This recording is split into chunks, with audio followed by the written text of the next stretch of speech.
नमस्कार दोस्तों, स्वागत है आप सभी का ग्रीन टीवी के खास कार्यक्रम किसान बुलेटिन में और मैं हूं आपके साथ पारुल यादव।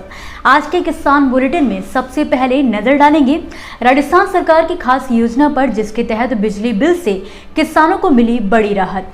फिर जानेंगे दोबारा कब सक्रिय होने वाला है मॉनसून। 16 अगस्त के बाद शुरू हो सकता है बारिश का सिलसिला। और आपको बताएंगे महाराष्ट्र के नांदेड़ में आयोजित हुई किसान चौपाल के बारे में। कपास प्रबंधन, गाड़ी रखरखाव और मिलेट्स की खेती पर हुई चर्चा। राजस्थान में किसानों की निर्भरता बिजली से कम करने के लिए सरकार द्वारा सौर ऊर्जा के इस्तेमाल को बढ़ावा दिया जा रहा है, ताकि किसानों के सिर से बिजली बिल के बोझ को कम किया जा सके। इसी कड़ी में एक और कदम बढ़ाते हुए प्रदेश के मुख्यमंत्री अशोक गहलोत ने एक बड़ा ऐलान करते हुए अब कृषि कनेक्शनों पर फ्यूल सरचार्ज को माफ कर दिया है। बता दें कि अब बिजली बिल में 200 यूनिट तक फ्यूल सरचार्ज को सरकार द्वारा वहन किया जाएगा।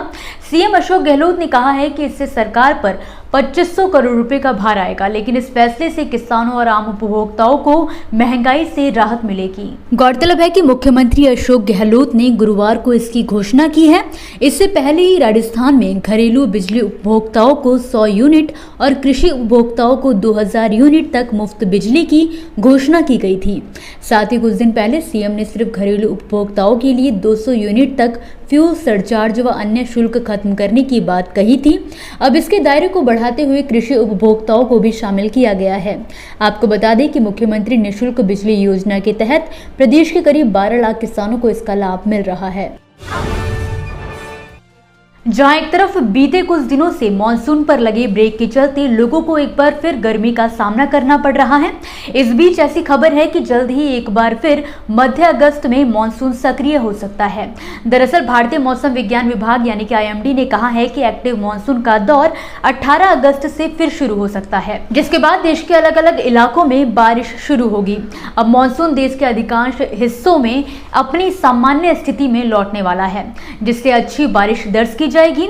इसको लेकर आईएमडी की तरफ से एक पूर्वानुमान भी जारी किया गया है, जिसके मुताबिक बंगाल की खाड़ी में कुछ बदलाव देखे जा रहे हैं, जिससे बारिश की स्थिति बन रही है। बंगाल की खाड़ी में पैदा हुआ कम दबाव का क्षेत्र मानसून को फिर से सक्रिय बना रहा है, जो कुछ दिनों से ब्रेक पर चल रहा था। आईएमडी ने अपने पूर्वानुमान में बताया है कि 16 अगस्त से देश के कई हिस्सों में बारिश शुरू होगी।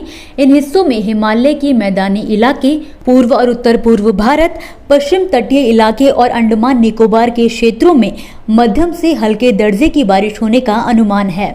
मध्य भारत में भी मध्यम बारिश हो सकती है और देश के बाकी इलाके जैसे कि उत्तर भारत में छिटपुट बारिश हो सकती है और आने वाले दिनों में इसमें तेजी दर्ज की जा सकती है। किसानों की बात किसानों के साथ करने का हमेशा ग्रीन टीवी करता है प्रयास। किसानों की चौपाल में आते हैं कई वैज्ञानिक, कृषि अधिकारी एवं कृषि कंपनियों के प्रतिनिधि।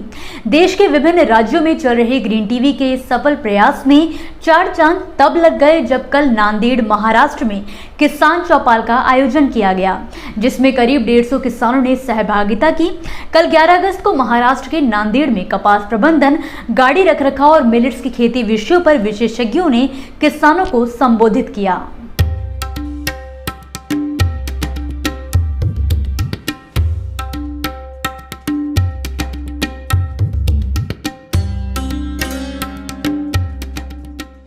कार्यक्रम का प्रारंभ अतिथियों के स्वागत के साथ हुआ। अतिथि उद्बोधन की शुरुआत कपिल इंगले, वैज्ञानिक कृषि विज्ञान केंद्र सगरोली नांदेड़ ने की। उन्होंने मृदा परीक्षण के महत्व और फसलों में उर्वरकों और पोषक तत्वों के प्रबंधन के महत्व के बारे में बताया। उनके बाद धानुका एग्रीटेक लिमिटेड के वरिष्ठ व्यवसाय प्रबंधक उपेंद्र कारेवार ने इंडिया का प्रणाम हर किसान के नाम अभियान, कपास और सोयाबीन किसानों के लिए धानुका की पहल के बारे में जानकारी दी।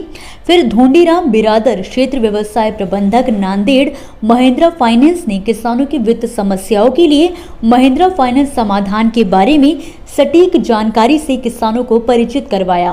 वहीं Narendra Gundewar, in house trainer Jaya Hyundai Nanded HMIL ने ग्रामीण भारत के लिए हुंडई की नई रेंज के बारे में किसानों को बताया।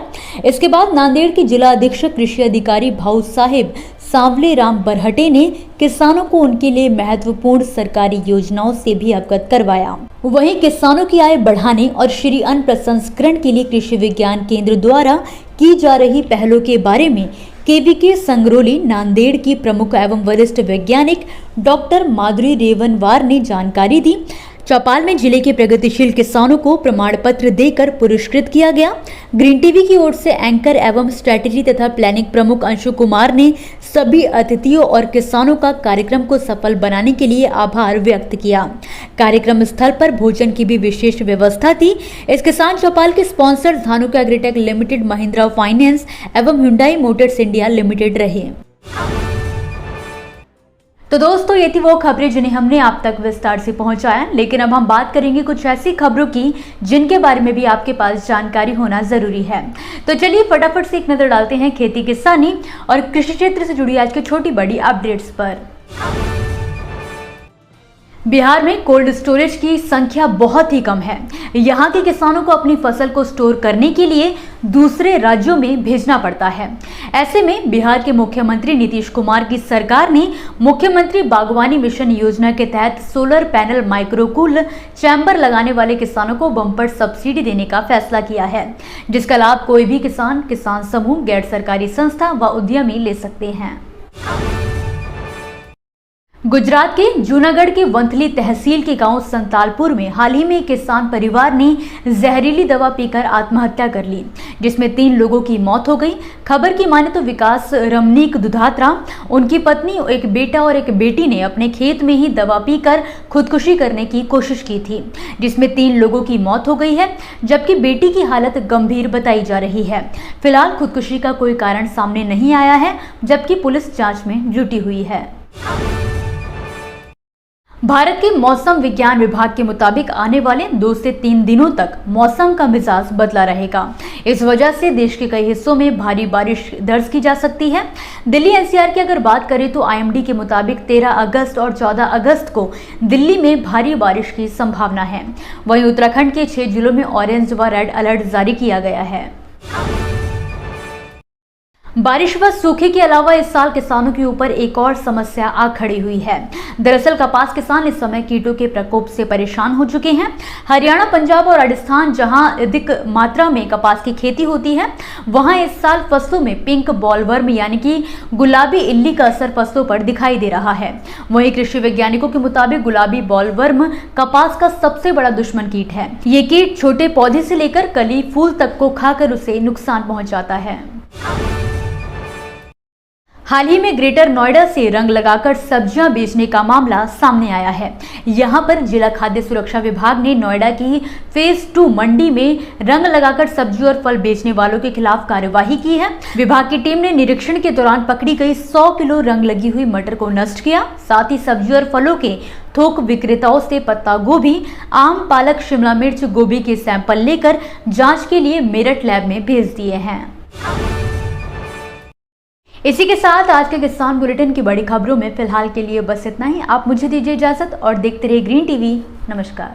देखिए ग्रीन टीवी यूट्यूब पर भी, बस सब्सक्राइब करें और बेल आइकन दबाएं।